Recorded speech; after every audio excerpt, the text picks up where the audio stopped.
الصومال أرض العطور والبخور، أرض الشجاعة والكرامة، الأرض التي تقع في شرق إفريقيا، حيث هاجر إليها الصحابة مرتين في عهد الرسول صلى الله عليه وسلم.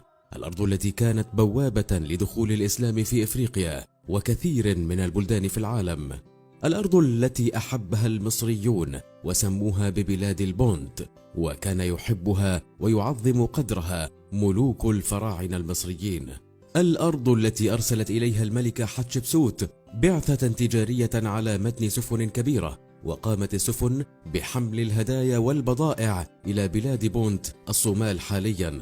واستقبل ملك بونت البعثة، وعادت السفن والبعثة محملة بكميات كبيرة من خيرات تلك البلاد. ورسمت الملكة أخبار تلك البعثة على جدران معابد الدير البحري، وهي البلاد التي كانت تلعب دورا مهما في الملاحة البحرية الدولية قديما وحديثا. وتعتبر الصومال واحدة من أفضل الوجهات السياحية في العالم، لأنها أرض بكرة مليئة بالخيرات، وتمتلك ثاني أطول ساحل في إفريقيا، وتشتهر بأنها من أكثر الدول العربية والإفريقية التي تمتلك عدد رؤوس الإبل والأغنام، وأنها كنز ومتحف للبيئة والتاريخ. ويتمتع هذا الوطن بغابات جميلة وحدائق غناءة وأنهار عذبة وبحار مليئة بالثروة السمكية وطيور من كل الأنواع والأشكال وتضاريس طبيعية متنوعة وأراضٍ زراعية ومناطق صناعية.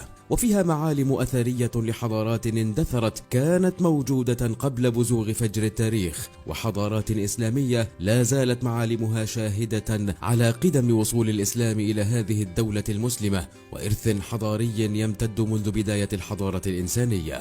الصومال بلد جميل، ومن يراه مرة يتمنى العيش فيه أبد الدهر. هواء نقي ولحم طازج من ماشية تم ذبحها في باكورة الصباح قبل طلوع الشمس، ولبن حلب للتو من النوق والماشية، وخضروات من كل الأصناف، وأطعمة فيها ما لذ وطاب، ومائدة فاخرة مليئة بالأطعمة الطبيعية. في الصومال تجد الموز الصومالي الذي يعتبر من ألذ أنواع الموز في العالم، وتجد اللبان الصومالي الذي لا مثيل له في العالم، وتجرب لحم المواشي الصومالية الذي لن تنسى مذاقه إلى الأبد. وسوف تشتاق للشاي الصومالي وطريقة إعداده، وتعشق البادية الصومالية حين تقف أمام عظمة هندسة الخيمة الصومالية الأصيلة الفريدة، وتبهرك ما فيها من أدوات صومالية متعددة وعجيبة، وتشاهد البراري الصومالية وتنام فيها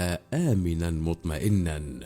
الصومال من أجمل وأفضل البلدان التي يمكن أن تختارها كوجهة سياحية، وعندما تصل للصومال يستقبلك الصوماليون بوجه طلق وابتسامة صادقة، وتدرك أنك أمام شعب منفتح نحو العالم، متابع لما يجري في أصقاع العالم، ومهتم بقضايا الوطن العربي والعالم الإسلامي. ستكون مع شعب لديه وفرة في الثقافات واللغات، شعب يستقبلك بكرمه وبساطته.